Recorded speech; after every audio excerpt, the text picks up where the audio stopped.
আমরা কোনো কাজ করার আগে ভাবি কাজটি করা আমাদের উচিত কিনা, এটি করলে আমাদের কোনো অসুবিধায় পড়তে হবে কিনা। কিন্তু অনেক সময় বুঝে শুনে কাজ করা শুরু করলেও কখনো কখনো আমাদের বিপদে পড়তে হয়, যার জন্য মানুষ অন্য মানুষের সাহায্য তো নেয়, অনেক সময় যন্ত্রেরও সাহায্য নেয়। কেননা বেশিরভাগ মানুষই এটি ভেবে থাকে যে একা বেশি দূর এগোতে পারবে না। কিন্তু পৃথিবীতে এমন কিছু মানুষ আছেন যারা একাই পুরো রাষ্ট্র পরিবর্তনের ক্ষমতা রেখেছেন। তারা তাদের কাজে একাই এগিয়ে গেছেন ও সফল হয়েছেন। আজ আমি এমনই একজনের কাহিনী আপনাদেরকে শোনাবো। 36 বছর ধরে এই লোকটি প্রতিদিন পাহাড়ে গিয়ে খনন করত। তারপর একদিন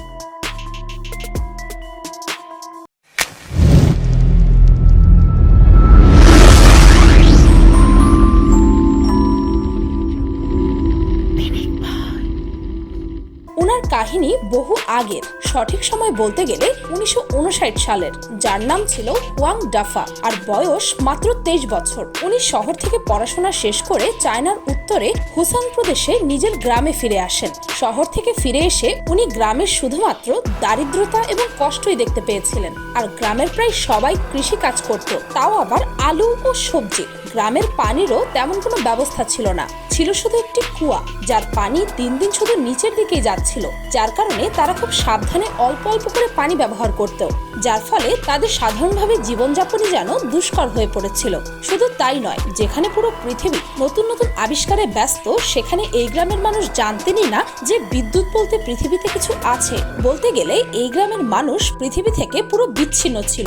এই অবস্থা দেখে হুয়াং তার গ্রামবাসীর ভবিষ্যৎ পরিবর্তনের জন্য মরিয়া হয়ে উঠেছেন। তাই তিনি তার সব আইডিয়া তার গ্রামের মানুষদের সাথে শেয়ার করেন। সেই গ্রামের মানুষরাও তাদের গ্রামকে আধুনিক বানাতে তার সাথে একমত হন। হুয়াং জানতেন না এটি করতে তার কোন কোন বিপদের মোকাবেলা করতে হবে, জীবনের কত বছর ঝরে পড়বে। তিনি তার গ্রামে রাস্তা বানাতে চেয়েছিলেন, পানি ও বিদ্যুৎ আনতে চেয়েছিলেন, যার কারণে গ্রামের সবাই তাকে তাদের লিডার ভাবতে থাকেন। তিনিও তার উদ্দেশ্য পূরণের জন্য প্রথমে পানির স্রোত খুঁজতে থাকেন। কিছু দূর গিয়ে পেয়েও যান, কিন্তু সমস্যা হলো পানি প্রবাহিত হচ্ছিল দুইটি পাহাড়ের পেছনে, আর গ্রামবাসীদের কাছে এত টাকা ছিল না যে তারা কোনো যন্ত্র দিয়ে পাহাড় কেটে পানি আনবেন তাদের গ্রামে। তিনি সাহায্যের জন্য অনেক সরকারি অফিসারের কাছে গিয়েছিলেন, কিন্তু কেউই তাকে সাহায্য করেনি। তাই তিনি একাই এই পাহাড় কাটাবেন বলে সিদ্ধান্ত নেন। এই ছবিটি দেখে কি কেউ বলতে পারবে যে এই পানি প্রবাহের লাইনটি কোনো মানুষ একা কেটে বানিয়েছে?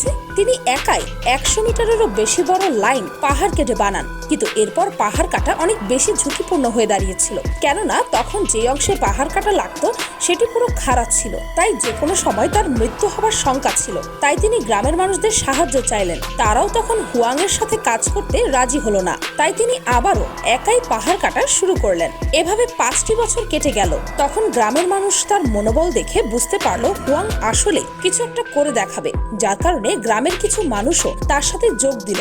এভাবে 10 বছর অক্লান্ত পরিশ্রমের পর হুয়াং ও তার সাথীরা মিলে 200 মিটারেরও বেশি পাহাড় কেটে ফেলেন। এভাবে একটি পাহাড় কাটার পর তিনি বুঝতে পারেন দ্বিতীয় পাহাড়টি কোনো যন্ত্র ছাড়া কাটা সম্ভব নয়, যার কারণে অনেকে ভেঙে পড়ে। কিন্তু হুয়াং তখনও হার মানেননি। তার জায়গায় অন্য কেউ হলে এটি সেখানেই ছেড়ে চলে যেত। কিন্তু হুয়াং তার প্রজেক্টটি ফুলফিল করার জন্য আবারও শহরে যান এবং পাহাড় ও পানি সাপ্লাই নিয়ে লেখাপড়া করেন, যার ফলে তিনি এবার পাহাড় ও পানি সাপ্লাইয়ের ব্যাপারে অনেক কিছু জানতে পারেন। এছাড়াও তিনি এবার সরকারকেও তাদের গ্রামের জন্য 60,000 ইউয়ান দিতে রাজি করে ফেলেন। ওনাদের গ্রামের মানুষ তখনও কৃষিকাজই করতেন। উনি ফিরে এসে আবারও পাহাড় কাটার কাজ শুরু করেন।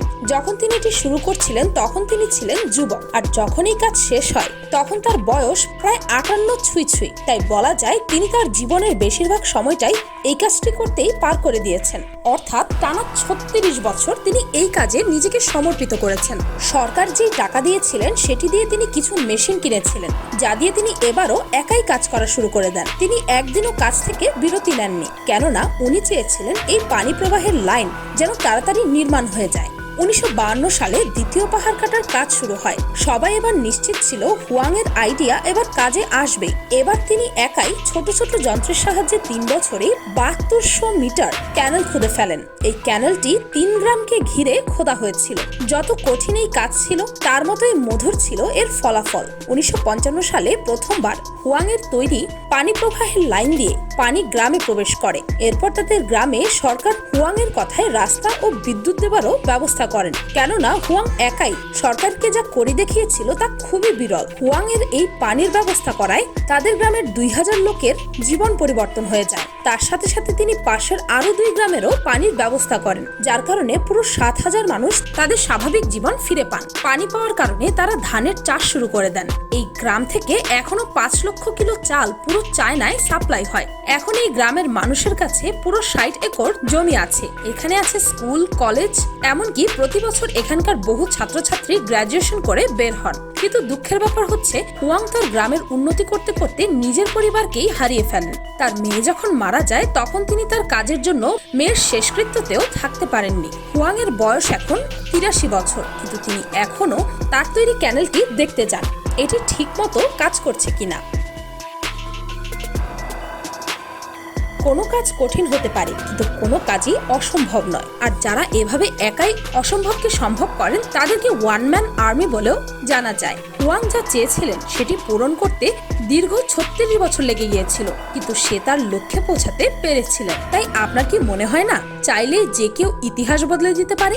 ভিডিওটি ভালো লাগলে আপনার ফ্রেন্ডস এন্ড ফ্যামিলির সাথে শেয়ার করতে পারেন। আর চ্যানেলটিকে সাবস্ক্রাইব করে বেল আইকনে অল নোটিফিকেশনস অন করতে ভুলবেন না যেন। আজকের মতো পর্যন্তই, দেখা হচ্ছে পরের ভিডিওতে।